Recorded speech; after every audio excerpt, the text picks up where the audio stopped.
unyielding scientific research and discovery in respect, as we should, we must also be alert to the equal and opposite danger that public policy should itself become the captive of a scientific, technological elite. We've signed a climate convention on the importance of economic instruments and free markets. Were included in this mammoth Agenda 21 document and the Rio Declaration. Now, let me be clear on one fundamental point. The United States fully intends to be the world's preeminent leader in protecting the global environment. Coming up, Technocracy News. And greetings from Technocracy News and Trends. Patrick Wood here, Editor-in-Chief, and today is August 14, 2019. And you just heard voices from the past. In case you did not recognize who was speaking on the intro, the first is former President and the late President, Dwight D. Eisenhower, in his farewell speech. The second speaker is President George H.W. Bush. Our first story concerns Japan. This is a little odd. It'll make you think, I suppose. The headline is Japan Temple, Robot Takes Over as Buddhist Priest. I wrote, religious technocrats in Japan have solved their boring human priest problems by creating a tireless robot who serves in a Buddhist temple to lead worshipers. Now, we already know that Japan is steeped in technology and they love robots in particular. They're the leader in global robot technology at this point, and you see robots in all kinds of situations in actual society over there, including as spouses, which we've written about before in Technocracy News and Trends. But in this case, a 500-year-old temple in Japan is attempting to hotwire interest in Buddhism with a robotic priest. They believe this will change the face of the religion, despite critics comparing the android to Frankenstein's monster. Well, actually, the robot is just metal and plastic. Maybe there's a computer in there somewhere too, but there's no flesh and bones raided from other people's bodies at this point. The article goes on, the android named Cannon, K-A-N-N-O-N, based on the Buddhist deity of mercy, preaches sermons in the temple in Kyoto, and its human colleagues predict that with artificial intelligence, it could one day acquire unlimited wisdom. One priest told AFP, this robot will never die. It will just keep updating itself and evolving. That's the beauty of a robot, he said. It can store knowledge forever and limitlessly.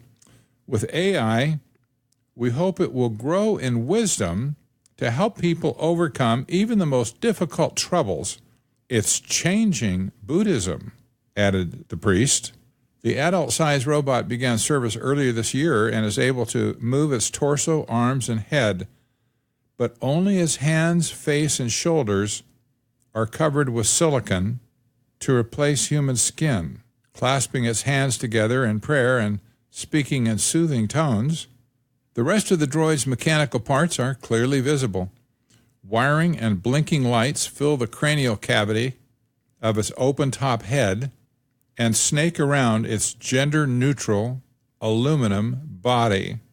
A tiny video camera installed in the left eye completes an eerie, cyborg-like frame seemingly lifted out of a dystopian Hollywood sci-fi thriller. Developed at a cost of almost $1 million in a joint project between the Zen Temple and renowned robotics professor Hiroshi Ishiguro at Osaka University, the humanoid, called Mendar, teaches about compassion and the dangers of desire, anger, and ego. It warns worshipers, you cling to a sense of selfish ego.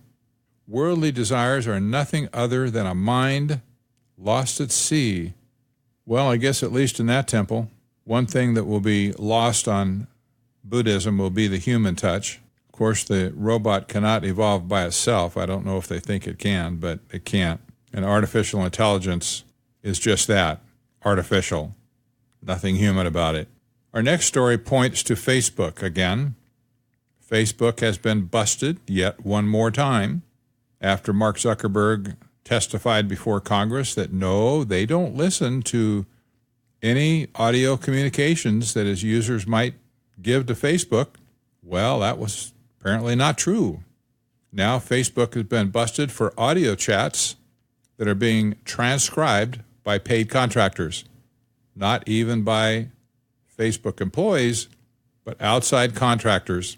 The article states Facebook Incorporated has been paying hundreds of outside contractors to transcribe clips of audio from users of its service, according to people with knowledge of the work. The work has rattled contract employees who were not told where the audio was recorded or how it was obtained, only to transcribe it, said the people, who requested anonymity for fear of losing their jobs. They're hearing Facebook users' conversations, sometimes with vulgar content, but do not know why Facebook needs them transcribed, the people said. On Wednesday, the Irish Data Protection Commission, which takes the lead in overseeing Facebook in Europe, said it was examining the activity for possible violations of the EU's strict privacy rules. Facebook confirmed that it had been transcribing users' audio and said it will no longer do so, following scrutiny into other companies. Much like Apple and Google, we paused human review of audio more than a week ago, the company said Tuesday. The company said the users who were affected chose the option in Facebook's Messenger app to have their voice chats transcribed. The contractors were checking whether Facebook's artificial intelligence correctly interpreted the message, which were anonymized. Big tech companies, including Amazon and Apple, have come under fire for collecting audio snippets from consumer computing devices and subjecting those clips to human review, a practice that critics say invades privacy. Bloomberg first reported in April that Amazon had a team of thousands of workers around the world listening to Alexa audio requests with the goal of improving the software, and that similar human review was used for Apple's Siri and Alphabet's Google Assistant. Apple and Google have since said they no longer engage in the practice, and Amazon said it will let users opt out of human review. The social networking giant, which just completed a $5 billion settlement with the U.S. Federal Trade Commission after a probe of its privacy practices, has long denied that it collects audio from users to inform ads or help determining what people see in their news feeds. Chief Executive Officer Mark Zuckerberg denied the idea directly in congressional testimony.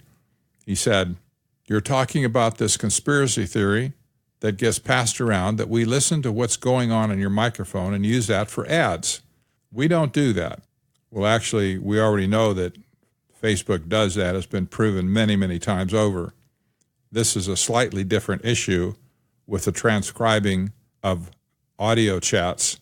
But nevertheless, Facebook has been monitoring your audio transmissions as well as everything else that you do on Facebook. Remember, Facebook is free. They have to get money somehow. How do they get money? From your data. They harvest your information, your data, everything about you is collected, and they monetize it not only internally, but externally as well by selling the data to other companies. This is not rocket science, but this is the way Facebook is constructed. The article continued, in follow-up answers for Congress, the company said that it, quote, only accesses user microphones if the user has given our app permission and if they are actively using a specific feature that requires audio like voice messaging features. The Menlo Park-based company doesn't address what happens to the audio afterwards. Facebook hasn't disclosed to users that third parties may review their audio. That's led some contractors to feel their work is unethical, according to the people with knowledge of the matter. Yes, I would expect they would conclude it's unethical. I'm sure that they're glad to have a job for any type of work that they can scare up, especially with Facebook. But users are left on the outside again, and Facebook continues to collect data by the bucketful. Our last story today concerns Seattle. We've said a lot about Seattle in the past. It's not that they're just fun to say stuff about, but Seattle is always on the leading edge of sustainable development and policies relating to the United Nations. They have been for many years. And now it's been announced that the Seattle City Council has passed a resolution to launch its own version of the Green New Deal. That's right. Seattle follows the lead from Los Angeles and New York to jump headlong into the Green New Deal mania that's intended to replace capitalism and free enterprise with sustainable development, aka technocracy. The press release, which was just released yesterday from the City Council website, states that Councilmember Mike O'Brien in District 6 and his council colleagues unanimously passed in an 8-0 vote Resolution 31895 relating to the Green New Deal for Seattle. The resolution calls for the passage of a federal Green New Deal and affirms Seattle's commitments to ensuring that our city can effectively respond to the climate crisis, transition away from dependency on fossil fuels, and protect our most vulnerable residents while building Seattle's climate resiliency. We have 10 years to radically transform our city and our economy to eliminate fossil fuels, said O'Brien. If you don't think the climate crisis is on our front step, remember the reality that people are developing asthma because of our air quality. Our tribal communities are having to move due to rising sea levels. All of us have to deal with summers filled with smoke due to forest fires.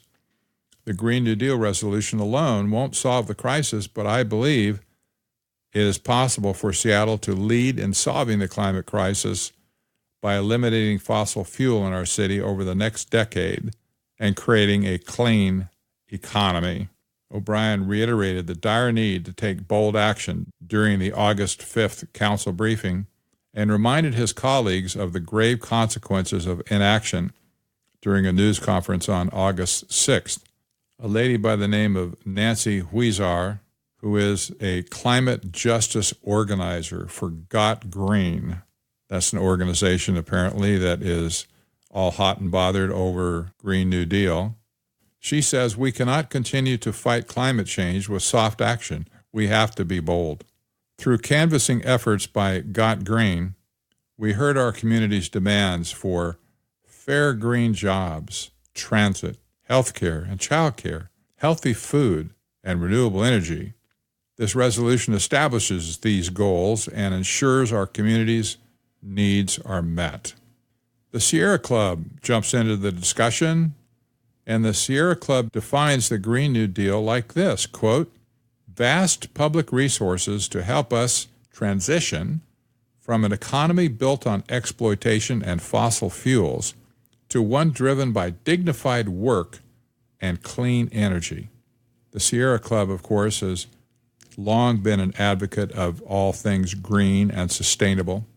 They've completely played into the United Nations agenda for many years, but the idea that they want to transition away from an economy built on exploitation and fossil fuels, this points directly to capitalism and free enterprise, of course, to one driven by dignified work and clean energy. This means nothing. What is dignified work? And don't people have dignified work right now? Are they unhappy to get their paycheck in Seattle, where they already have one of the highest minimum wages in the country? I don't think so. But apparently the Sierra Club wants to see an economy that has dignified work. I just don't know how you describe or define dignified work.